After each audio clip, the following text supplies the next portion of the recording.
Saudara-saudari terkasih, Natal sebentar lagi tiba. Tapi itu berarti bahwa masa Advent sebentar lagi berakhir. Nah, daripada kita terburu-buru melompat ke sukacita Natal, saya mengajak Anda untuk memanfaatkan atau menggunakan momen-momen terakhir dari masa Advent ini dengan sebaik-baiknya. Minggu ini adalah minggu Advent keempat, yaitu minggu Advent yang terakhir sebelum nanti kita merayakan Natal.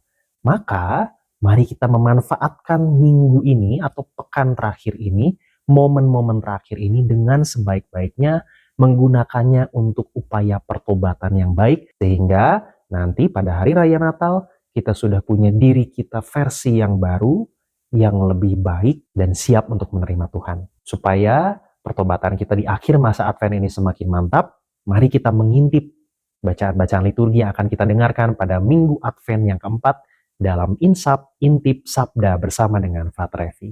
Saudara-saudari, mari membuka Injilnya yang diambil dari Matius bab 1 ayat 18 sampai 24. Saudara-saudari, ada satu tokoh utama di dalam penggal Injil ini yang bernama Yusuf. Ya, Anda pasti sudah tahu. Santo Yusuf adalah suami Santa Maria, menemani keluarga kudus, menemani Yesus dan Maria, juga menjadi ayah bagi Tuhan Yesus yang menemani pertumbuhan Tuhan Yesus sendiri. Kita akan mendengarkan salah satu kisah dari Santo Yusuf. Santo Yusuf adalah seorang yang sangat baik hati. Dikenal sebagai seorang pekerja keras, dan ada satu karakter Santo Yusuf yang sering disebut oleh banyak orang, yaitu orangnya tidak banyak bicara, tetapi pekerjaan-pekerjaannya selesai, beres dengan sebaik-baiknya. Dia selalu menjalankan tugas dengan baik. Kalau kita perhatikan di sepanjang Injil, Injil manapun, tidak pernah kita membaca satu kalimat pun yang diucapkan oleh Santo Yusuf. Ini ingin menggambarkan pribadi yang tidak banyak bicara, akan tetapi kalau kita teliti, maka kita bisa menemukan ada banyak peristiwa besar yang di balik itu dalangnya atau aktor utamanya, salah satu aktor utamanya adalah Santo Yusuf. Jadi Santo Yusuf ini adalah orang yang tidak banyak bicara, sekali lagi, tetapi kerjaannya luar biasa, mantap. Dalam kisah Injil ini, dikisahkan bahwa pada waktu Maria, ibu Yesus, bertunangan dengan Yusuf, ternyata Maria mengandung dari Roh Kudus sebelum mereka hidup sebagai suami istri. Karena Yusuf suaminya seorang yang tulus hati dan tidak mau mencemarkan nama istrinya di depan umum, ia bermaksud menceraikannya dengan diam-diam. Saudara-saudari, ketika pertama kali saya membaca bagian itu, saya agak kebingungan jujur saja. Waktu pertama kali membacanya. Kenapa bingung? Karena di situ dikatakan bahwa karena Yusuf adalah seorang yang tulus hati dan tidak mau mencemarkan istrinya, maka Yusuf ingin menceraikan Maria secara diam-diam.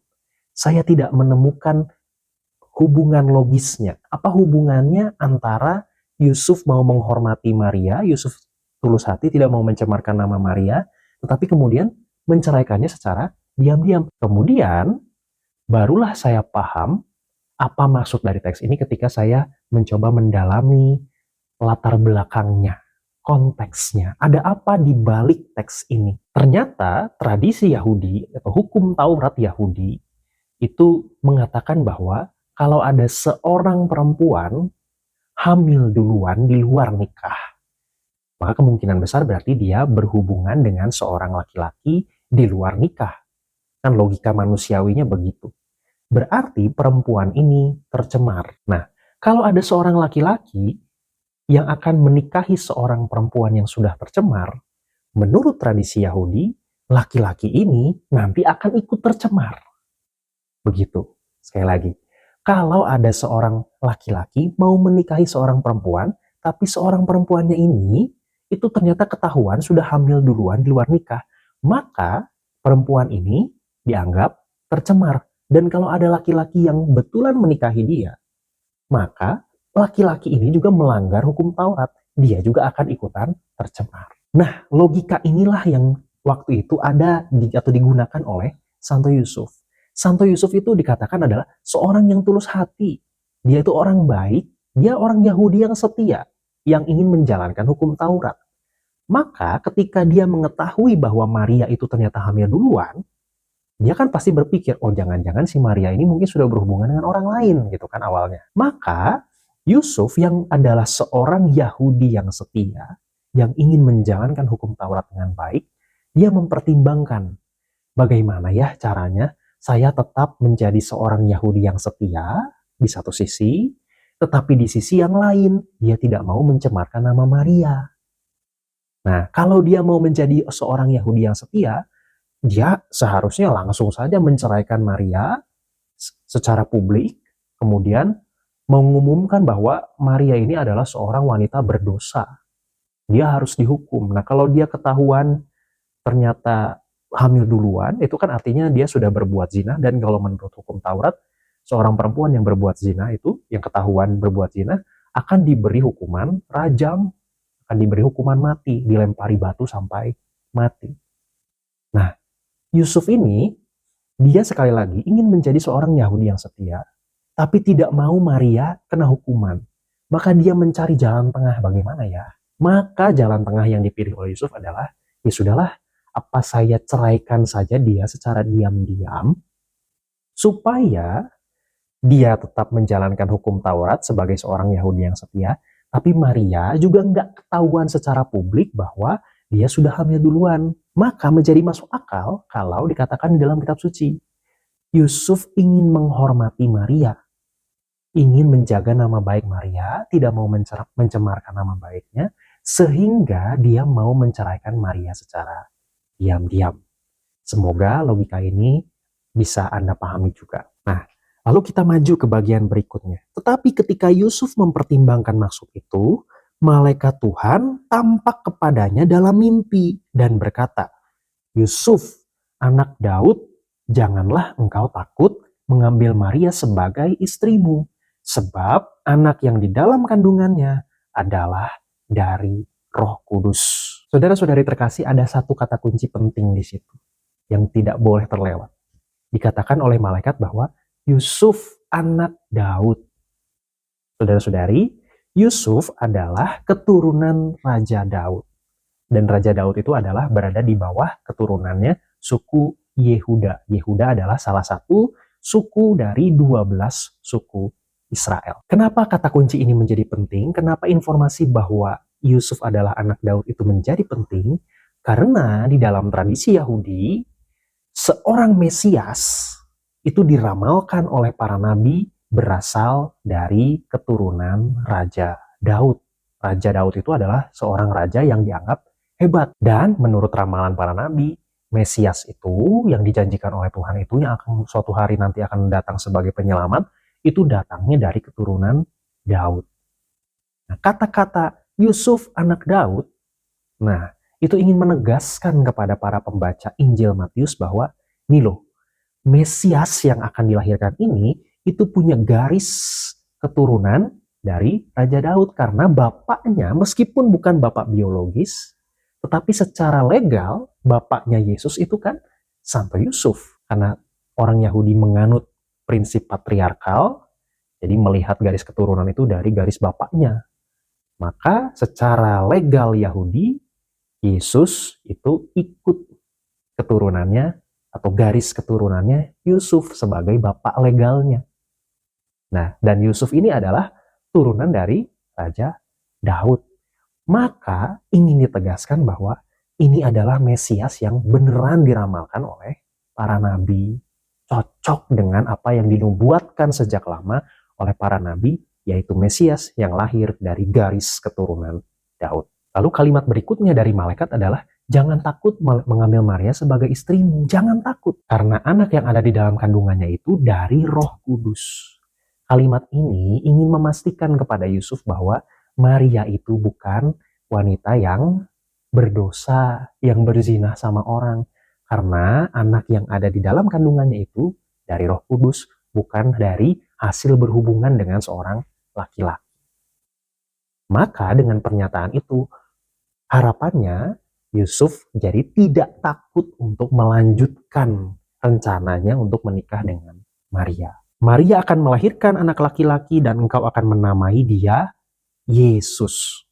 Karena dialah yang akan menyelamatkan umatnya dari dosa-dosa mereka. Saudara-saudari terkasih, kalimat itu dengan jelas mengatakan bahwa engkau harus menamai dia Yesus karena dia akan menyelamatkan umat manusia dari dosa.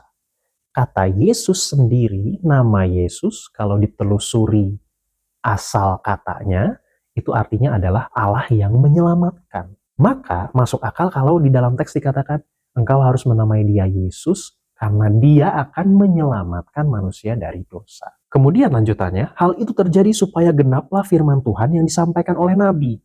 Sesungguhnya anak darah itu akan mengandung dan melahirkan seorang anak laki-laki dan mereka akan menamai dia Immanuel, yang berarti Allah menyertai kita. Saudara-saudari, mungkin kita agak bingung kenapa kok tadi disuruh dikasih nama Yesus, sekarang kok disuruh dikasih nama Immanuel. Jangan bingung. Karena yang tadi yang pertama itu adalah perkataan malaikatnya langsung.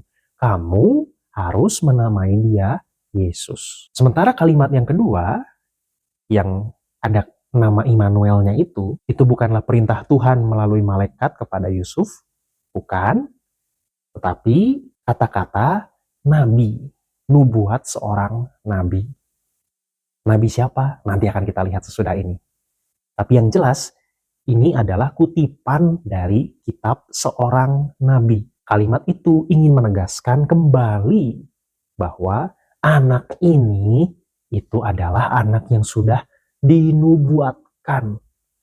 Bahkan oleh seorang nabi yang nanti akan kita lihat secara khusus. Bagian akhir dari Injil dikatakan, sesudah bangun dari tidurnya, Yusuf berbuat seperti yang diperintahkan malaikat Tuhan itu kepadanya. Ia mengambil Maria sebagai istrinya. Saudara-saudari, saya ingin kembali mengatakan bahwa Santo Yusuf adalah seorang yang tidak banyak bicara, termasuk di dalam penggalan Injil ini. Dia tidak berbicara sama sekali, tidak ada satupun kalimat yang dia ucapkan. Tetapi dia melaksanakan setiap tugas yang dipercayakan kepadanya dengan sebaik-baiknya. Termasuk misi untuk menikahi Maria dan menjadikan Maria sebagai istrinya. Kalau kita mau melihat keseluruhan dari penggalan Injil ini, maka kita bisa melihat bagaimana pada awalnya Yusuf itu berpikir tadinya mau menceraikan Maria secara diam-diam supaya menghormati Maria. Maria tidak jadi kena hukuman publik. Ketika dia mempertimbangkan itu dia sedang dalam pergulatan. Dia sedang mengalami dilema bagaimana, apa yang harus saya lakukan. Tapi di dalam situasi yang tidak mudah itu, dia berusaha untuk tetap tenang, tidak mengambil keputusan secara terburu-buru. Sampai akhirnya dia mendapatkan pesan dari Tuhan melalui malaikat bahwa jangan takut, nikahi saja Maria itu karena dia bukan perempuan sembarangan, dia bukan perempuan berdosa. Itu dia mengandung seorang anak itu karena dari Roh Kudus, katanya begitu. Dan setelah dijelaskan berbagai macam, pada akhirnya Yusuf bangun dari tidurnya dan menikahi Maria sebagai istrinya. Kalau dilihat kerangkanya, maka kita bisa belajar dari kehidupan Yusuf. Dalam pergulatan yang tidak mudah, Yusuf tidak mengambil keputusan secara terburu-buru, cepat-cepat, impulsif kalau kata orang sekarang.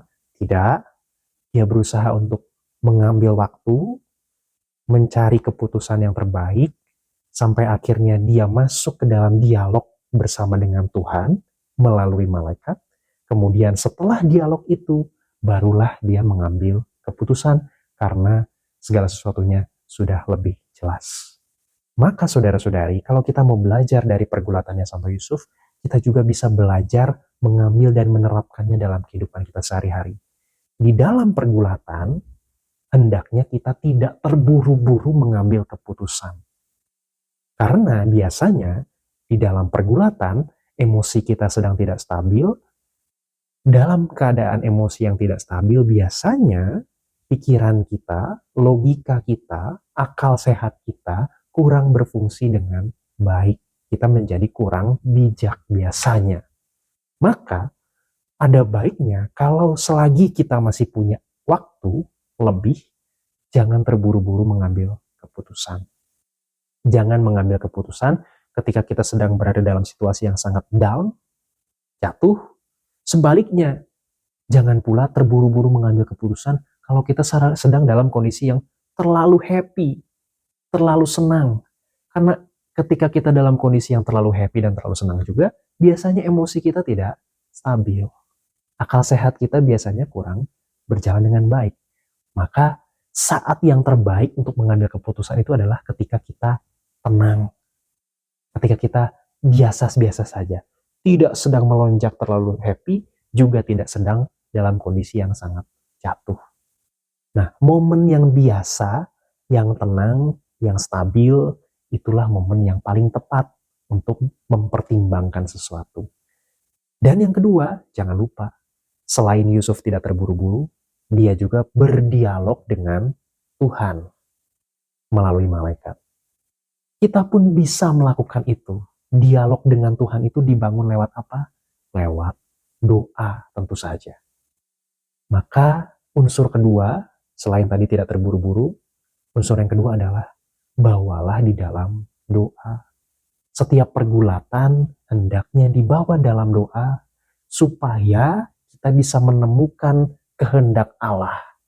Kira-kira Tuhan tuh maunya gimana ya? Sehingga saya bisa melaksanakan kehendak Tuhan. Karena kehendak Tuhan itu selalu baik. Kita juga pengennya segala sesuatu baik kan?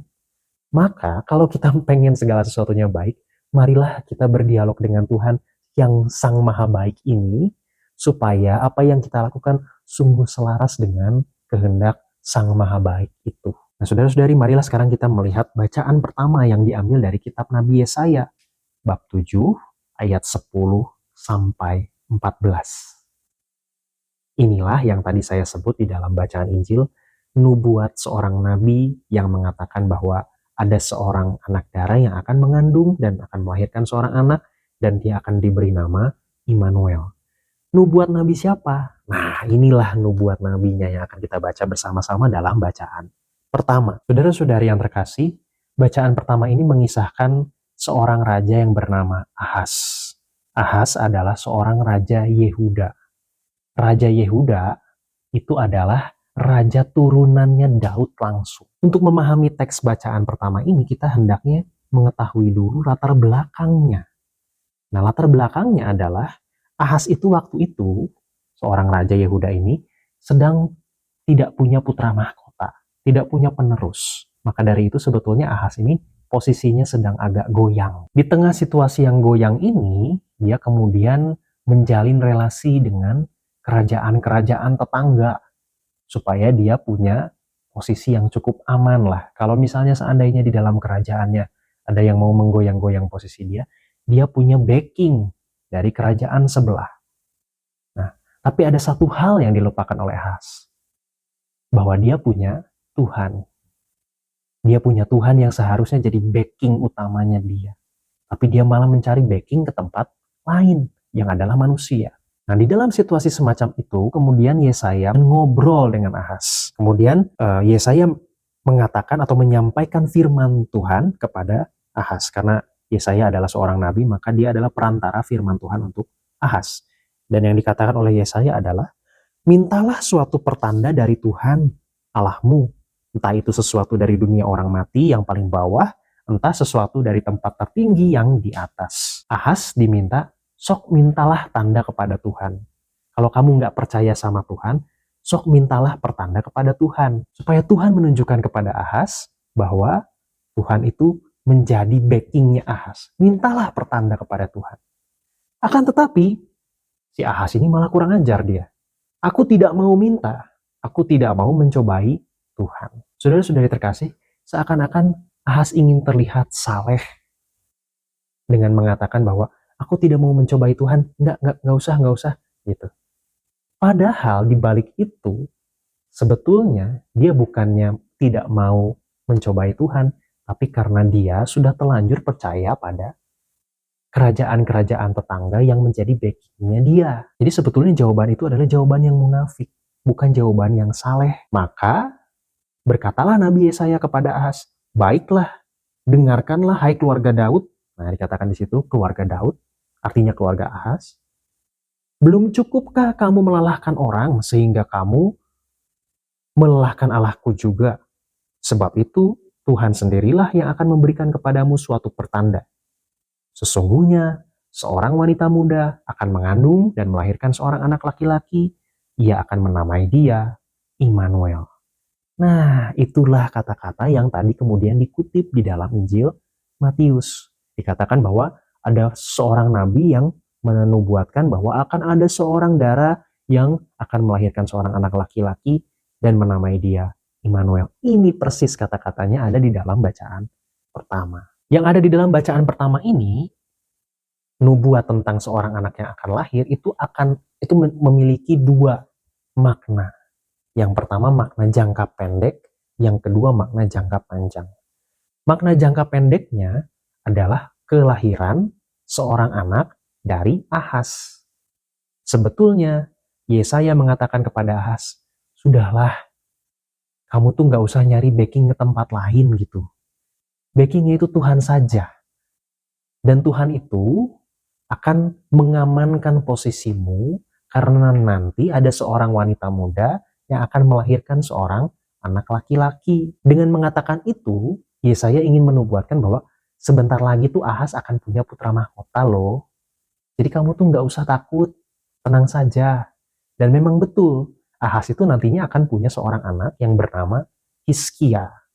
Dan Hizkia itu nantinya menjadi raja yang baik. Dengan mengatakan bahwa anak ini akan diberi nama Immanuel, ingin dikatakan, anak ini itu anak baik loh, akan menjadi perpanjangan tangan Tuhan yang menyertai umatnya. Itu makna yang pertama, makna jangka pendek.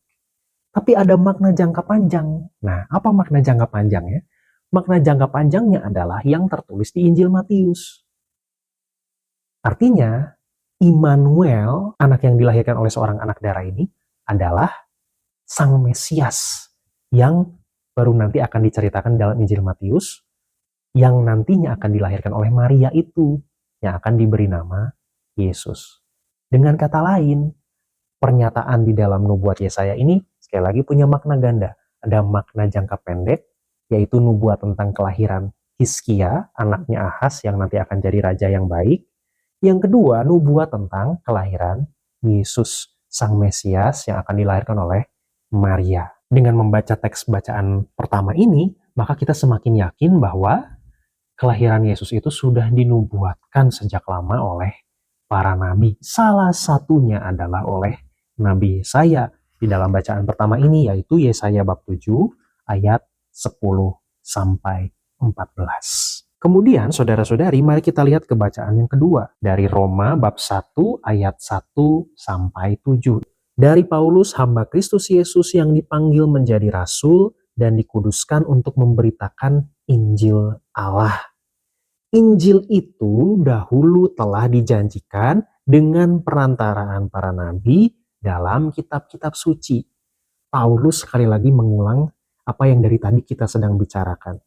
Injil itu dahulu telah dijanjikannya dengan perantaraan para nabi dalam kitab-kitab suci. Sekali lagi ditegaskan bahwa Injil itu, kabar gembira itu, Sang Mesias yang dilahirkan itu sudah dinubuatkan sejak lama oleh para nabi dalam kitab-kitab suci. Pokok isinya ialah tentang anak Allah yang menurut daging dilahirkan dari keturunan Daud dan menurut Roh Kekudusan dinyatakan sebagai anak Allah yang berkuasa oleh kebangkitannya dari antara orang mati.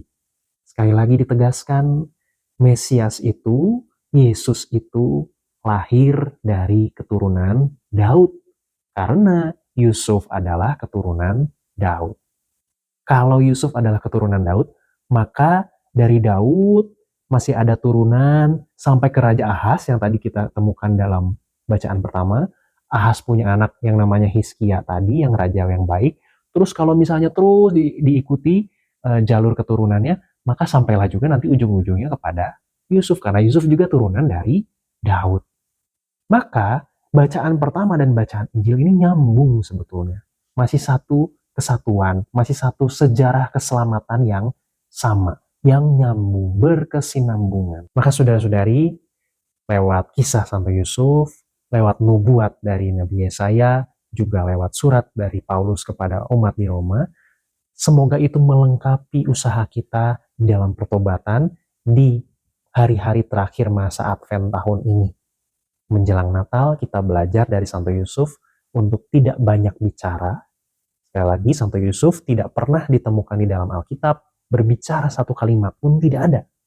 Akan tetapi, ada banyak peristiwa besar yang dihasilkan dari kesuksesan misi Santo Yusuf. Ketika dikasih pekerjaan tertentu, tugas tertentu oleh Tuhan, dia melakukan segala sesuatu dengan baik. Selain itu, kita juga belajar dari Santo Yusuf bahwa kalau kita sedang berada di dalam pergulatan, hendaknya jangan terburu-buru mengambil keputusan. Tunggu sampai kondisi emosional kita sudah baik, cukup stabil, akal budi kita bekerja dengan baik, sehingga kita bisa menimbang segala sesuatu dengan bijak. Lalu yang kedua, kita diajak untuk berdoa, berelasi dengan Tuhan. Yusuf pun di dalam pergulatannya mencoba untuk berelasi dengan Tuhan, ngobrol dengan Tuhan supaya dia bisa mendapatkan petunjuk apa yang baik untuk saya lakukan. Selagi kita masih punya waktu, hendaknya jangan terburu-buru mengambil keputusan. Dan yang terakhir, kita semakin diyakinkan bahwa Yesus, Sang Mesias itu sudah dinubuatkan sejak lama, dari sejak para nabi, sampai dengan hari kelahirannya, memang sungguh Tuhan memenuhi janjinya kepada dunia. Kemuliaan kepada Bapa dan Putra dan Roh Kudus, seperti pada permulaan, sekarang, selalu, dan sepanjang segala abad. Amin.